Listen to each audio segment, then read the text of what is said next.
This is the World Privilege Podcast.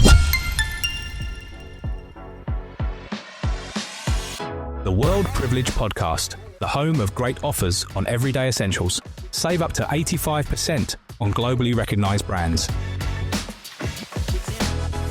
My name is Richie J. I'm from the New York City's Lower East Side. Former pro fighter, still sort of pro, and fitness coach to some high-level professionals. But just in general, I care about people and just want to change people's lives, finding different platforms and different ways to do that. You're listening to the World Privilege Podcast. Visit worldprivilegeplus.com. I wanted to get to know you a little bit more so our readers can get a bit more details about you. As you just mentioned, growing up in the Lower East Side, what was sort of your first experience, where you realized you needed to learn self-defense? So it's a pretty crazy story. It was the first time they tried to rob me. So it was funny. It was because I was a good kid. I told this on a podcast before. I was like Harry Potter in the hood. So I loved reading books. My family used to have me, National Geographic. So I was sitting in front of my building. I was actually reading The Lion, the Witch, and the Wardrobe. Mm-hmm. Sitting in front of my building with a skateboard, just like kind of rolling it under my feet. Mm-hmm. And 3 kids tried to come and rob me from my skateboard. Mm-hmm. And my mother was like a hawk. She used to watch out the window, like she'd be washing dishes looking. And so when she saw it happen, she just yelled at them to get away from me. And then she called me upstairs, and then my mother was tough. She was a tough lady. And she was like, you better go find them and hit them with the skateboard. And I was just like, no, Mom, I don't want to do that. And my mother was like Scarface in a nightgown. Like she was just gangster. But it's because she had a tough upbringing herself. So I was more inclined, to read books. I was a nice kid. And in New York during that time, you had to have some toughness. You had to have some grit. And, I wasn't tough. I was a cupcake. So my mom, then we went to karate school, but then even that's a story in itself. I broke my wrist playing American football. And then I ended up going into the hospital, and they had to keep me overnight. And I met a kid named JC, bless his soul, he passed away. Mm-hmm. JC was a world champion black belt. And so I didn't know this. He lived in my neighborhood. So we had to since I had to sleep over in the hospital to be observed, I saw him in the teacher's room doing helicopter kicks. And I was in such amazement. I was like, who's this kid? Like, it like the movie Bloodsport with Van Damme. So we wanted to become friends, but he was a tough street kid. And he knew that I was a marshmallow. So he kind of took me under his wing. And so for 2 days in the hospital, he would bring me into like the little gym area and like try to show me I couldn't kick for nothing. Like I had no athleticism, no nothing. But I was so happy to have made a friend. And we came out the hospital, and then like he was like my best friend. I'm actually writing a book based off this experience chapters. And 2 weeks later, his sister shows up at the house, and the sister was like, she was crying. Was like, why are you crying? And she was like, JC passed away. And and it was like shock, because it was like the first time I had a best friend, because I was 9. My parents never let me outside because the neighborhood was dangerous. Yeah. So the first time I connected with somebody, just passed. And then we go to the funeral, and because he was part of this big karate team called the Metro All-Stars, which were famous at the time in the 80s and 90s. So I met them at the funeral, and then they kind of took me in. And that was my first introduction to martial arts and self-defense, leading into that. Yeah. And then from that, and then boxing, and then it just kind of took off from there after boxing. And it was all... growing up in the Lower East Side, it was dangerous, and you had to learn how to handle yourself. And martial arts gave you the confidence, and the neighborhood, it respected you for it. So they would think twice before trying you. And so then that's how we got started. And here we are now, like professional fights, trained with the best fighters in the world, and really and truly how I ended up in London.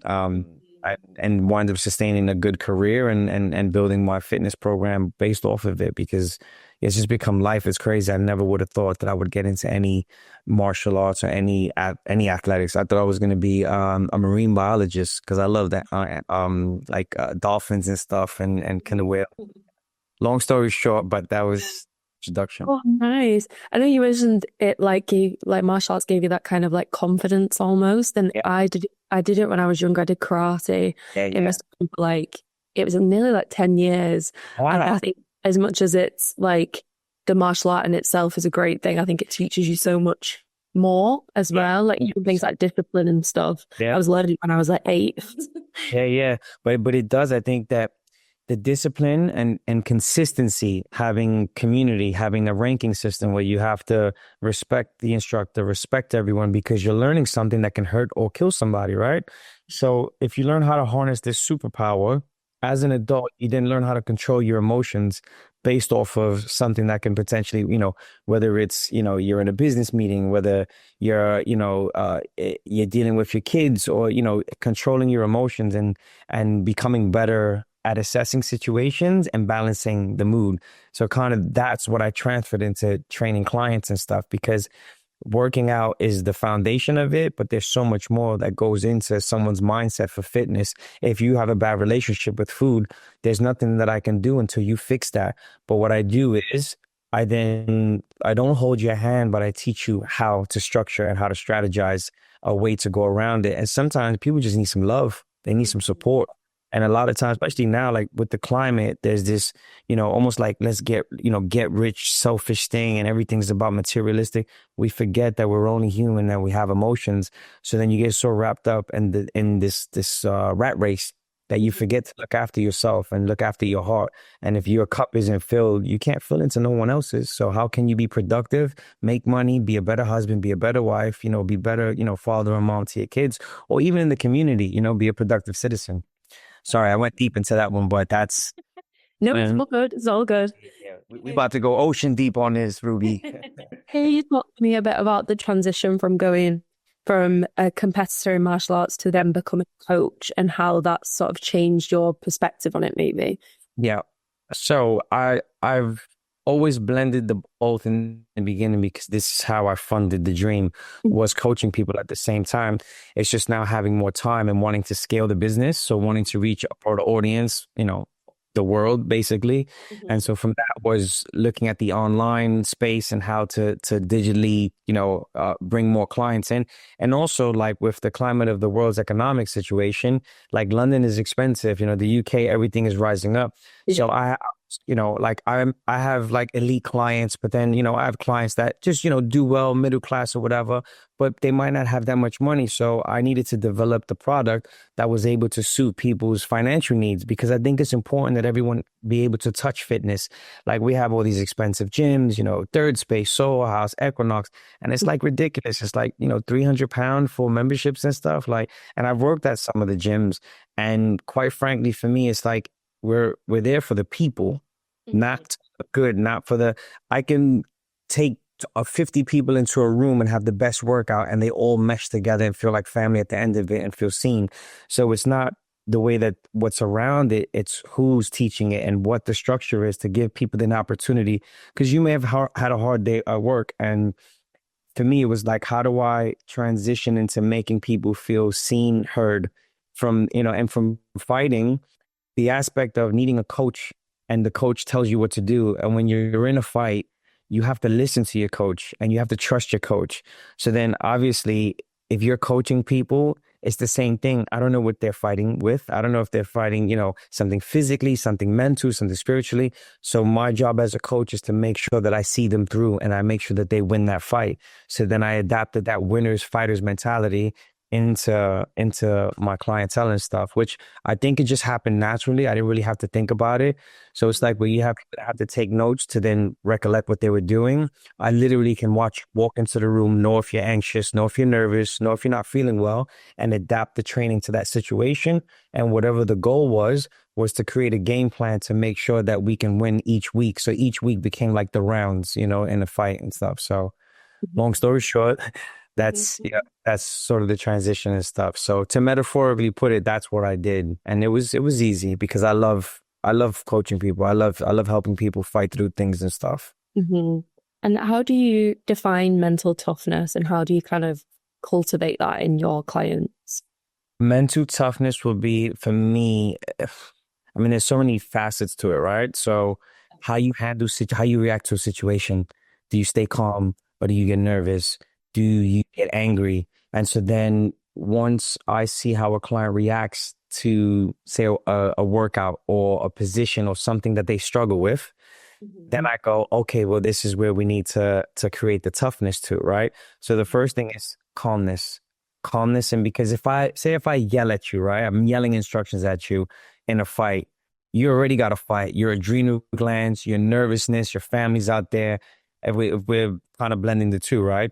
Why am I yelling at you? So it works for some people. It doesn't work for everyone. Now, if I talk to you, listen, Ruby, you're going to do this, you're going to do that, step to the left, step to the right. You have clear, concise instructions, and it's coming from a calm place. If you have two people that are combative or arguing or yelling at each other, nothing's going to seep through. But if I talk to you in a way that you go, oh, this person cares about me, and it works well, because I'll have a client that comes in and some of them are so strict time-wise and they're hard on themselves. And I go, relax, it's calm, don't worry about it, you got this. Make them laugh, ease them into it, stuff like that. And then we'll do like a warm up that helps them to get out the physical energy, because it's, when you go to therapy, they're talking about you talk about stuff, but there's also the physical part. So I actually work with some doctors and therapists that they'll help with that part. And actually we cross-pollinate with clients. So they send them to me because I have the same ethos. So it's funny because they'll go, Rich, it's like you're us, but except you don't have like the master's degree or something. And I'm like, yeah, otherwise I'd be taking your job from you. So I'm let you live, But I think it's a sense of awareness. And once again, growing up in New York on the Lower East Side, you had to read the room correctly. In New York, it wasn't like the TV show Friends.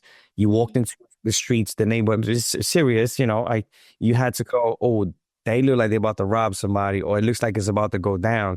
Or the way that you talk to somebody can calm them down and get you out of a situation. So you just learn to be mindful of what you say, how you say it, and who you say it to. So then when you have clients, this ain't the streets. So it's easy to deal with, the corporate guy or the mom, that is running a business with 3 kids and, taking care of them at the same time. So I've had the extreme and then just adapted all of that into what now I have as a successful business, I like to feel. Nice. And what kind of daily practices do you personally use to stay mentally resilient and also focused? For me now, I'm at a point now where before, people do the meditations and everything. At 43 years old, I've had a lot of situations like, severe. I've seen people, I've supported people.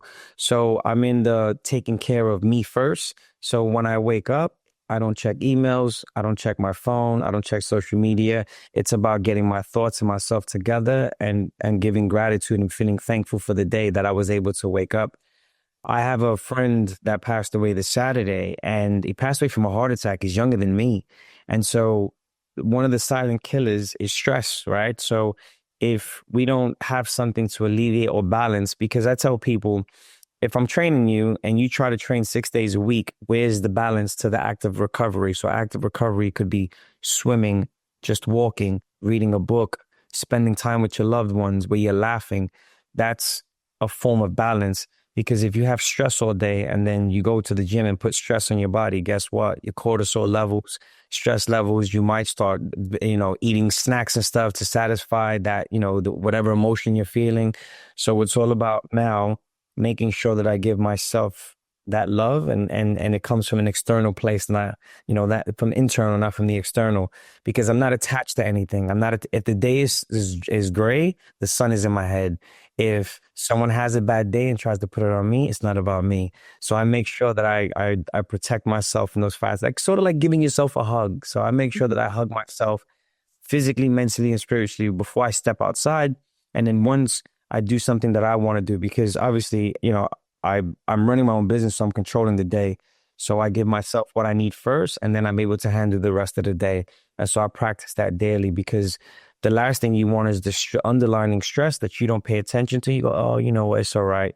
It'll catch up to you at the end. So that's what that's where I'm at in life at the moment now in terms of practicing daily, is fill your cup up first, make sure you're okay before you try to help anyone else. Definitely. And how do you think your approach differs to others in the industry? I'm real. I'm real. I'm authentic. I know a lot of the top fitness people, and a lot of them, how can you talk to somebody about being overweight when you've never experienced it? Or like another one, how can a guy talk about a woman's menstrual cycle? You're not a woman. How can you have an opinion on it or have a certain, obviously if you're a doctor or you're medically certified, then yeah, cool. But don't talk about anything you haven't lived or you haven't experienced. And for me, I never come out of my scope. And what I'm great at, I like to say I'm like the GP of fitness because I will then find what my client needs. I will outsource if they're looking for a Pilates instructor, if they're looking for someone that's run professionally. And the thing about it is when you allow your client or the community you're dealing with in terms of training to broaden their horizons, guess what? They come back because they know that I want them to try different things. I want them to see what they like because maybe you don't know who you are fitness wise. If they stop training with me, fine. I'm teaching you how to fish. I'm not getting the fish for you. And at the end of the day, you have to move. So for me, it's being real in that sense. And it's funny because I've actually trained certain big, fitness people. I've trained them for boxing matches and stuff. And, they still stay in contact and they go, you're the realist. And it's like, it's not being real. It's just being true to yourself. When you're true, I don't have to over explain myself. You can close your eyes and feel, wow, that the energy in the room shifted when this person, I feel safe or I feel heard or, I feel like he's or she's giving me the best possible stuff. So in that sense, I guess defining is the realness. It's just keeping it real because I feel like what you do in this lifetime, it echoes in the next. So you might as well, be a good person, be solid, and stand on and accountability. A lot of people aren't held accountable. Like if you're taking steroids and then you're promoting fitness or you're selling something and people and kids and children are looking at this, and then going, oh, I want to look like that. Well, then be honest. Tell them how you got the body. Tell them you took this. Tell them you took that because you're taking their hard-earned money.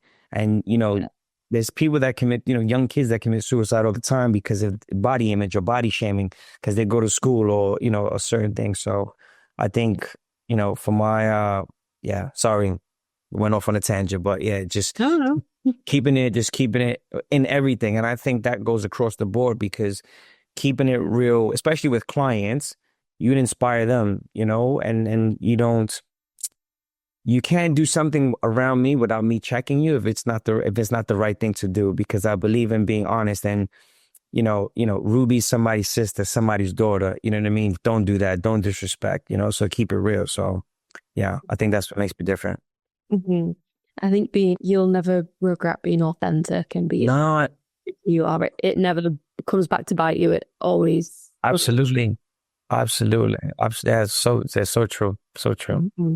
Can you share a story of a client that's been a big success story, that's completely transformed, that could be physically, mentally, emotionally through your coaching? So so my client that I had online training, I don't even know that I didn't train her in person the first time. She actually didn't tell me she had an injury where she broke her back.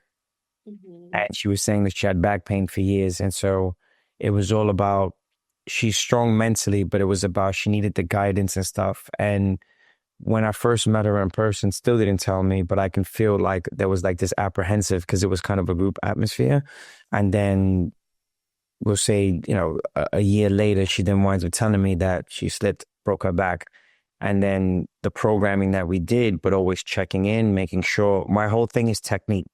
So when I train my clients, everybody's structure is different, weight is different. So there's two ways you can tell by understanding what I'm saying versus how you're feeling, right? It's like I can tell you, Ruby, you look good, but then you go, oh, I don't like how I feel in my clothes. Like I don't feel good. So then by having good communication and then 2 years later, she's healed her back. She's able to run 5Ks. And she said she had pain for 8 years. And through the training, because the part of the back, so it's the upper rhomboid, so it's up here where the break was. We built the muscles around it to protect it. And by doing so, she was 8 years in pain. Now she hasn't felt any pain. And I've been training her for 2.5 years. Oh, amazing. Yeah.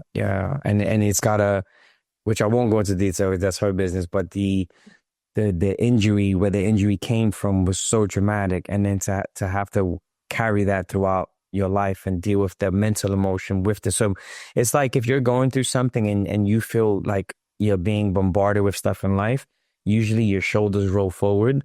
And if you have a desk job, you're like this the whole time. So it's like being compressed. So your hips are hurt, your lower back hurts. So once you figure out what's going on with the person in their life, you then can then adapt it to their body to go, listen, like, if you're sad, your head is down. So we need you to keep your head up. So when you're training somebody, posture. So when you're standing like this, you're feeling good. When you don't feel so good, you're like this all the time. So the thing about her was getting her to feel good about herself and getting her to be in a place where she felt strong enough, and then the pain disappeared. And she's like, and for me, it was like, I'm just doing my job. And she's like, you changed my life to the point now where now she's working with me now, my project manager. So I think it's a good success story. And yeah, where the pain, someone that feels pain for 8 years and then it goes away because of something that you strategize for them. And then she's a beast now. Like I watch her train, like she'll put a heavy barbell on her back, which that's something she never would do because the compression would then start to affect the break. So yeah. Oh, wow. And how do you stay inspired, or, maybe not inspired, but keep that discipline to continue evolving as a coach and also just as an individual? Easy. I've seen so many people not have the opportunity in my life. Growing up in New York, I lost so many people. And to think about, they never had this opportunity. They never had this lane. They never had, the opportunity to live in another country and experience, I'm saying having an interview with you, you know what I mean? Like to me, it could have been Vogue magazines. It's all the same. It's someone that wants my time and my information. So remembering where I come from and remembering the people that I honor every day, that I won't stop. I won't stop until I physically can. And even then I'll still find a way. Like, I would say, and my pops, he fought through cancer, 3 tumors, went to work still, and still felt like, I got to protect you boys. I got to provide. And I'm just like, this man has 3 tumors, one in his earlobe, neck, and in the base of his brain. And I just watched him get up every day and push through that shit like it was nothing. And yeah, like I won't ever disrespect any of his memories or how hard that he worked to get, you know what I mean? So that's easy. That's an easy question. That's my biggest inspiration and stuff. And I share that with people, never give up. There's always a way, nothing seems hopeless. There's people that are going through worse situations than us or taking their last breath in the hospital. Mm-hmm. So for me, I never forget those things because like life is precious. Your time is precious. This time is precious. So that forever. And I'm hard on myself sometimes where I'm like, you didn't do enough today. I did 20 things. And, people would be like, Rich, you've done enough. And I'm like, I still need to do more. Mm-hmm. So I balance that out with being kind to myself, because sometimes it's hard to be kind to yourself when you're on this mission and you're judging yourself by these metric systems that you didn't put in place, someone else did, So, it's just having that self-worth. I think that was my biggest thing and it keeps me going. Sorry, I'm going off, but like. No, don't worry. Yeah, it's important to not take anything for granted. I think a lot of the time we can get caught up in things, and it's like when you actually sit back and look at things, it's like, oh, actually, my situation so much worse. Yeah, absolutely. But your feelings are valid, so you're allowed to feel those things. And that was one thing that I didn't realize, because you say something and they just kind of flub it off. They're like, yo, Ruby said she's tired. Ruby says she's not well. We actually should listen to her. But then you go, oh, I'm just gonna get on with it. And it's like, no. Let's get it out. And then we move forward, because if you understand those moments and you take care of those moments, you then become stronger, and then we can work harder. But if we leave them back there, it's like we're carrying this dead weight of whatever these emotions are that haven't been dealt with because no one allowed you to take care of them, because, oh, you're being silly. Don't worry about it. Yeah, it's like, no, we need to worry about it. She doesn't feel well. Listen. What does success look like to you personally and also professionally? Personally, peace in my life, peace with my, the people that I choose to have around me. Everybody's good. Eternally happy. Professionally, being on the forefront of fitness and also using that platform to give back to communities, create charities that give back to people that never been introduced to fitness. And once again, it's just the basis of it, but fitness, and that leads into mental health, leads into education and everything else. And, God willing, I'll be on the forefront of that, using my voice and my success to get to that point. Because having a digital platform, obviously having everything that comes along with fitness, all the skills, but ultimately taking all that when I'm a billionaire and then shifting it to, giving back and stuff like that, and teaching the world that we need community again. We need the family again. I feel like that's missing, and it's why everybody's running around hurt, chasing materialistic things or stuff that they see on social media that isn't even real. Because when you know these people personally, you just go, oh, wow, this is what you're doing, and people believe it. So I think being kind to each other and supporting each other, supporting other people's dreams and stuff. If you have an opportunity to help, why not? Why wouldn't you? If you're in a good place. Definitely. And just last thing is, what can we be expecting from you in the future? I know before you mentioned a book. Yeah, so I'm writing a book right now, and it's basically, so the Lower East Side is also called the Alphabet City. So this would be the alphabet book, and each letter represents someone that either saved my life or inspired me to be where I'm at today and to keep pushing on. Mm-hmm. And so that's it's quite a big thing for me. That and just scaling the business. I definitely, an app will be involved at some point, so I'm working on that as well. So I'm working with I've got a team of people from MIT and Harvard that I'm working with and stuff, because it's going to be community based. It's going to be something where the community has to get involved. So it won't be like the run in the mill, apps where, that are out there. This one will be interactive and stuff. So there's a lot of work that's going to go into it. But once again, it leads back into that community aspect where, like, it doesn't matter what language you speak, there's something on there for everyone. It doesn't matter if you're disabled or something's wrong, there will be something for everyone, because I feel like everyone deserves the chance to have some sort of fitness lane where they can go to, or community, or something inspirational. That'd be it. Thank you so much, Richie. It's been great. All right, Ruby, take care. Thank you for listening to the World Privilege Podcast, the home of great offers on everyday essentials. To start making some great savings now, visit worldprivilegeplus.com